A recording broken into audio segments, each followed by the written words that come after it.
वो टाइम बहुत पहले की बात नहीं है कि जब हम डबल डिजिट ग्रोथ की बात किया करते थे। हमारी economy fastest growing major economy in the world हुआ करती थी, और आज हम इस कगार पे खड़े हुए हैं कि हम -23.9, लगभग 24% नेगेटिव ग्रोथ में चले गए हैं। ये किस वजह से हुआ है उसके बारे में आज बात करेंगे यहां देशभक्त पे। लेकिन आज थोड़े पहले आंकड़े तो आप देख लीजिए जो आए हैं नेशनल स्टैटिस्टिक ऑफिस NSO से।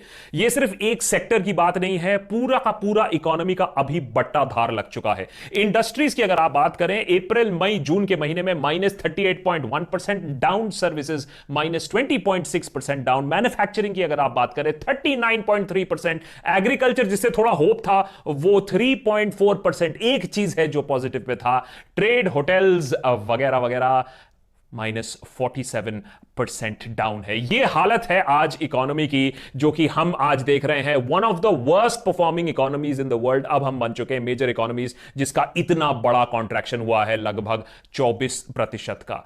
अब इसके बारे में हमसे पहले ही कह दिया गया था कि भाई देखिए हम क्या कर सकते हैं, ये तो एक्ट ऑफ गॉड है। देशभक्त में आज हम एक सिंपल सवाल पूछ रहे हैं, ये जो इतनी खराब परफॉर्मेंस हुई है हमारी इकोनॉमी की, कि कोरोना याद रखिए बहुत सारे और देशों में भी गया है, लेकिन हमारे यहां इतनी बुरी परफॉर्मेंस क्यों है? तो ये एक्ट ऑफ गॉड है या एक्ट ऑफ फ्रॉड है, ये जानना बहुत जरूरी है। इस वक्त में पिछले एक साल से हम लोग आपको बताते आए हैं कि भैया देखो कितना इंपॉर्टेंट है इकोनॉमी और हमारा इकोनॉमी कहां से जा रहा है। अगर हम पिछले 2019 अप्रैल अगर जुलाई अगस्त से ही बात करें तो हमने जीएसटी के बारे में आपको बताया था कि क्या हालत है। हमने आपको डेटा गबन के बारे में बताया था कि कैसे इंपॉर्टेंट क्रिटिकल डेटा हमें बताई नहीं जा रही थी। हमने आपको यह भी बताया था कि नोटबंदी कैसे साबित हो चुका है is one of the worst cases of economic policy. Government policies कैसे खराब हो रही हैं, कैसे हम प्रॉफिटेबल पीएसयूज बेच रहे हैं क्योंकि सरकार के पास पैसा नहीं है, कैसे प्रॉफिट फॉल हो रही है और कैसे अनएम्प्लॉयमेंट बढ़ रही है। ये सारे वार्निंग सिग्नल्स हमारे पास पहले से ही थे।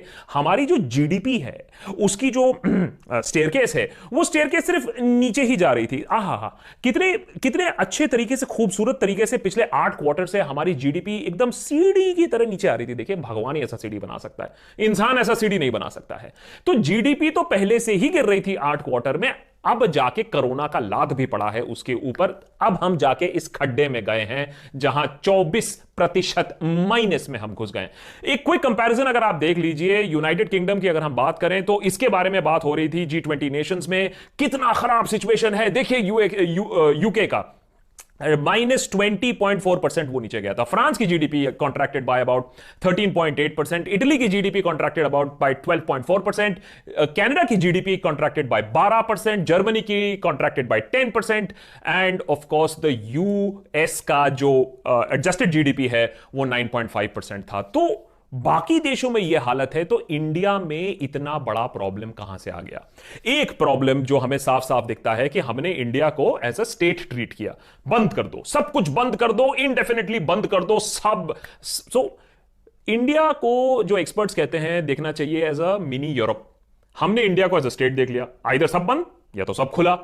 लेकिन जो करना चाहिए था इनिशियल लॉकडाउन के बाद इज ग्रेडेड लॉकडाउन। कहां लॉकडाउन होगा नहीं होगा, स्टेट्स को अलाउ करना चाहिए था, एक फेडरल स्ट्रक्चर और फेडरल स्पिरिट पर। वो हमने किया नहीं, मेडिकल फैसिलिटीज बढ़ाई नहीं हमने, तो इसी चक्कर में हम लटकते रहे और इसीलिए हमारी जो कोरोना केसेस हैं वो अब वर्ल्ड बीटिंग हो चुकी है। नंबर 1 हो गए हैं हम, rapid rise in corona cases also. तो गौर करने की बात यह है कि हम ऑलरेडी 4.2% जीडीपी पे लड़क लड़क के ऑलरेडी चल रहे थे बिफोर कोरोना स्ट्रक अस। जनवरी, फरवरी, मार्च अगर हम बात करें तो हम 4.2 तक तो ऑलरेडी आ गए थे। 4.2 से नीचे 2% की भी बात हो रही थी अगले क्वार्टर की। अब जाके कोरोना ने हमें मारा। आइए देखते हैं 10 पॉइंट्स वेरी क्विकली किस वजह से आज हम इस कगार पे खड़े हुए हैं, और बताने की कोशिश करेंगे कि यह प्रॉब्लम इतनी जल्दी सुलझने वाला है नहीं, क्योंकि हम तो सब चंगा सी हमेशा कहते रहते हैं। अब देखिए बजट 2020 में अगर हमने देखा है कि हम ऑलरेडी देख रहे थे कि biggest tax shortfall in a decade. तो हम लोग ऑलरेडी टैक्स शॉर्टफॉल से डील कर रहे थे क्योंकि हमारी इकोनॉमी उतनी बढ़ नहीं रही थी। जो हमने टारगेट लगा के रखा था वो नहीं हो रहा था। 6 ईयर लो ऑलरेडी जुलाई सितंबर 2019 में हम स्लिप कर चुके थे। तो हमारे सामने दिख रहा था कि खड्डा आने वाला है। 2.1 लाख करोड़ हम ऑलरेडी कम हो रहे थे। उसके ऊपर जीएसटी की मार, आहा, हमारा सेकंड इंडिपेंडेंस होने वाला था। 3 साल बाद जीएसटी की हालत यह हुई कि हम अबाउट 1.5 ईयर्स में लोएस्ट कलेक्शन पे जा रहे थे। जीएसटी की वजह से हमारा मैसिव कलेक्शन होने वाला था, उल्टा हो गया कि कलेक्शन ही नहीं हुआ था। स्टेट्स भीख मांगते रह गए, भैया हमारा पैसा हमको दे दो जो हमसे डील है। और ये जो होता है ना आपका दोस्त जो उधार लेके भाग जाता है, उसी तरीके से सेंटर बोल रहा है हाँ हम देंगे, हम तुमको पैसे देंगे, और अगर आप ऑपोजिशन वाले स्टेट हो तब तो आप अपना पैसा भूल जाओ। Point number 2, unemployment. अरे भैया 2019 में बात साफ हो गई थी जब एनएसएसओ, जिसको अब खत्म कर दिया गया है, एनएसएसओ का डेटा आया कि अनएम्प्लॉयमेंट 45 ईयर हाई पे चल रहा था। गवर्नमेंट ने तब कहा एंटी नेशनल हो, कैसे सवाल उठा सकते हो, रिपोर्ट गलत है। बाय द टाइम जब ये रिपोर्ट आया तब तक खैर इलेक्शन सब कुछ हो चुके थे। सरकार ने कहा था चंगासी सब हम ठीक कर देंगे, लेकिन वो रिपोर्ट हमें ऑलरेडी दिखा चुका था कि इंप्लॉयमेंट नहीं है। इंप्लॉयमेंट नहीं है इसका मतलब है कि मैन्युफैक्चरिंग नहीं हो रही, मैन्युफैक्चरिंग नहीं हो रही इसका मतलब है कि हमारे इकोनॉमी का बंटाधार ऑलरेडी लग रहा है। उसके ऊपर ये जो 2018-2019 का फिगर है ये डबल था उससे 1 साल पहले। तो 1 साल के अंदर हमने अपना 2018-19 में अनएम्प्लॉयमेंट फिगर डबल कर लिया। अब आप समझ ही सकते हैं कि कोरोना के मार के बाद 2019, 2020 और 2020-21 में क्या हालत होने वाली है। फिर आते हैं हम रूरल इकोनॉमी। बहुत कुछ बोला गया हमारी रूरल इकोनॉमी हमें बचाएगी। फार्म इनकम ग्रोथ एक्चुअली 14 साल के लोएस्ट एंड पे चली गई थी अक्टूबर-दिसंबर 2018 में। तो 2018 में हम ऑलरेडी नीचे चले गए थे, उससे हम थोड़ा सा उभरने की कोशिश कर रहे हैं, तभी आप थोड़ा सा पॉजिटिव देख पाओगे फार्म इनकम पे। जबकि हमें तो बोला गया था कि हमारे फार्मर्स की इनकम डबल हो जाएगी 2022 तक। अब वो कैसे होगा तो हम देखेंगे। तो एक क्लासिक सेंस ऑफ डिफ्लेशन जो था वो हमारी रूरल इकोनॉमी ऑलरेडी चल रहा था 2016 ऑनवर्ड से ही। उसके ऊपर 11 मिलियन जॉब्स हमारी रूरल इकोनॉमी में हमने ऑलरेडी खो चुके थे हम लोग। तो ये सारी प्रॉब्लम्स हमें ऑलरेडी आ रही थी। इसीलिए, और ये बहुत ही इंटरेस्टिंग आर्टिकल्स हैं जो इकोनॉमिस्ट है वो बात कर रहे थे कि कैसे एक कोल्ड वेव हिट कर रहा है इंडिया की इकोनॉमी को 2019 में ही।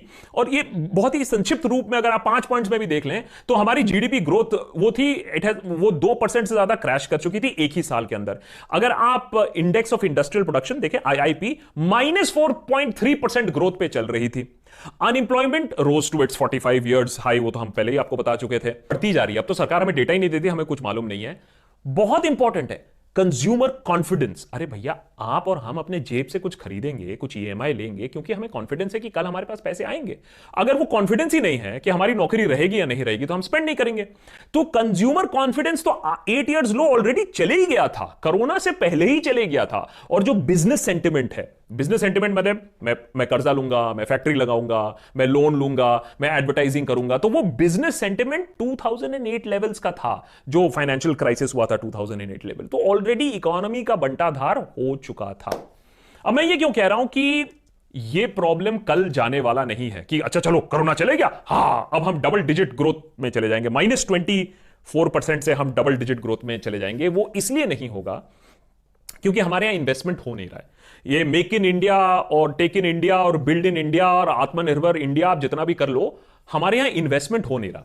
और जब इन्वेस्टमेंट जो पहले हो रहा था अब वो होना बंद हो गया, तो जो लोगों ने कर्जा लिया था वो डेट बढ़ रहा है। और ये जो डेट है जो अभी ईएमआई पे मॉनिटोरियम लगा, ये जब खुलेगा और जब बैंक्स अपना पैसा मांगना शुरू करेंगी तो ये इकोनॉमिक क्राइसिस अगले 3 महीने में और ज्यादा अब बढ़ने वाली है। कह रहे हैं कि 10 ट्रिलियन से 20 ट्रिलियन तक हो जाएगा हमारा एनपीए बैड डेट। तो बैंकिंग सिस्टम पर भी बहुत ज्यादा प्रेशर आने वाला है अगले 3 महीनों में। उसके ऊपर प्रॉब्लम है हमारी श्रूड पॉलिटिक्स। देखिए पॉलिटिक्स श्रूड होना चाहिए और यहां पॉलिटिक्स बहुत श्रूडली खेला जाता है, उसमें कोई प्रॉब्लम नहीं है। प्रॉब्लम है कि जब आप श्रूड पॉलिटिक्स को सोचते हो कि हां हमें पॉलिटिक्स आता है तो हम श्रूड इकोनॉमिस्ट भी हैं, और वही प्रॉब्लम हो जाता है कि आप हर चीज में पॉलिटिक्स खेलने लगते हो। तो जब आपकी इकोनॉमी बट्टाधार बैठी हुई है, जब चाइना आप पर हमला कर रही है तो आप लोकल पर वोकल का पॉलिटिक्स खेल रहे हो, बॉयकॉट चाइना का पॉलिटिक्स खेल रहे हो। ये नहीं पूछ रहे हो कि चाइना इतना पावरफुल कैसे बन गया, उतने ही टाइम पे हम क्यों रह गए पीछे, हमारी डोमेस्टिक मैन्युफैक्चरिंग चाइना से कंपीट क्यों नहीं कर पा रही है। ये सारी चीजें हम नहीं पूछते हैं। हम ये नहीं पूछते हैं कि इंडिया में ease of doing business actually easy है या नहीं है। क्या ऑनेस्टली हम बिजनेसमैन से फीडबैक लेते हैं कि भैया आपके यहां बिजली आती है, इलेक्ट्रिसिटी आती है, आपसे घूस मांगा जाता है, कहां कहां आपको प्रॉब्लम होती है? नहीं, वर्ल्ड बैंक ने बोल दिया है कि India ease of doing business में हमने रैंकिंग कर दिया, हम ऊपर चले गए। हालत यह है कि अब वर्ल्ड बैंक ने ही ईज ऑफ डूइंग बिजनेस का इंडेक्स ही बंद कर दिया है, क्योंकि वो काफी बड़ा एक जुमला ही निकला। तो अब हम क्या करेंगे, पूरी दुनिया को बताएंगे, क्योंकि दुनिया को मालूम है कि इंडिया में बिजनेस करना बहुत मुश्किल है। और उसका एक और बहुत बड़ा रीजन है, छोटा या बड़ा बिजनेसमैन सफर करता है टैक्स टेररिज्म।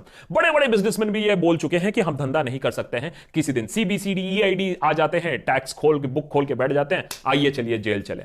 तो ये मेरे साथ भी हो सकता है, आपके साथ भी हो सकता है, और बड़े बड़े लोगों ने ये बोला है कि tax terrorism has to end. सरकार ने कहीं ना कहीं ये बात मानी है, लेकिन वो टेररिज्म खत्म हुआ है नहीं हुआ है, ये तो बिजनेसमैन आपको पर्सनली बता सकते हैं। और जो नवा पॉइंट है वो बहुत इंटरेस्टिंग है। आप बोलोगे इसका क्या रिलेशन है? इसका रिलेशन है क्योंकि जब एक कंपनी इंडिया में इन्वेस्ट करेगी, कोई अपना बिलियंस ऑफ डॉलर लगाएगा, वो जानना चाहेगा कि कैसे देश में वो इन्वेस्ट कर रहा है, वहां का हवा कैसी है वहां की। अब हवा के मैं एयर क्वालिटी की बात नहीं कर रहा हूं, तो छोड़ दीजिए, हवा एज इन रिलीजियस टेंशन है कि नहीं है, सोशल अनरेस्ट है कि नहीं है, फ्रीडम ऑफ स्पीच है कि नहीं है, हम ये सारी चीजें यहां दबा देंगे, कोई बात नहीं है। लेकिन प्रॉब्लम यह है कि चाहे वो कश्मीर हो या फ्रीडम ऑफ स्पीच हो या प्रशांत भूषण हो या जेएनयू हो या पुलिस एक्शन हो, पूरी दुनिया पढ़ रही है। और इंडिया में रिलीजियस वायलेंस को लेकर बाहर कितना लिखा जोखा हो रहा है, वो अगर आप कुछ फॉरेन पेपर्स उठा लीजिए आपको मिल जाएगा। लेकिन हम सोचते हैं कि सब चंगासी है और दुनिया हमें सोचती है हम एक सुपर पावर है, लेकिन जब पैसा देने की बारी आती है तो इसीलिए कोई नहीं आ रहा है। And finally the last point जो मैं मेंशन करना चाहूंगा, क्यों हम लोग के में प्रॉब्लम इतनी ज्यादा है, क्योंकि हम अपनी गलती नहीं मानते हैं। हम ये नहीं मानेंगे कि भैया ease of doing business actually एक जुमला था। हम ये बात नहीं मानेंगे कि बॉस दुनिया हमारे पास इसलिए नहीं आ रही है क्योंकि हमारी make in India policy actually fail हो चुकी है। हम उसको रिपैकेज कर देंगे, बोलेंगे आत्मनिर्भर Bharat, making for the world. तो जब तक ना हम ये मानेंगे कि अब हम ऑफिशियली रिसेशन में घुस चुके हैं, हमारी इकोनॉमी का बंटाधार हो चुका है, अब हमें कोई और डिनाई करके कोई प्रॉब्लम नहीं है, किसी को पाकिस्तान भेज के कोई प्रॉब्लम नहीं है, और सिर्फ यही प्रॉब्लम सॉल्व करना है और कोई भूमि पूजन नहीं करना है, अब सिर्फ इकोनॉमिक निर्माण करना है, तब तक हमारे देश का कुछ नहीं होने वाला है। इसीलिए मैं आपसे भी यही गुजारिश करूंगा कि अब अगर आप टेलीविजन देखें, अगर अब आप न्यूज कंज्यूम करें, तो देश के बारे में जरूर देखिएगा, रिसेशन के बारे में देखिएगा, रिया के बारे में थोड़ा कम देखिएगा, क्योंकि प्रॉब्लम जो ये है ये आपको और हमको बहुत बुरी तरीके से लगने वाली है। अभी तो सिर्फ माइग्रेंट्स रास्ते पे आए थे, अगर ऐसा ही इकोनॉमिक रिसेशन चलता रहा तो आप और हम भी रास्ते में होंगे बहुत जल्दी। और इसीलिए ये एपिसोड मैंने बहुत जल्दी आपको ये बताने के लिए किया कि प्रॉब्लम बहुत संगीन है, प्रॉब्लम बहुत बड़ा है, और आपको अपने फाइनेंसेस बहुत केयरफुली अब प्लान करने पड़ेंगे, नहीं तो आपका और मेरे भी बहुत ही बुरे दिन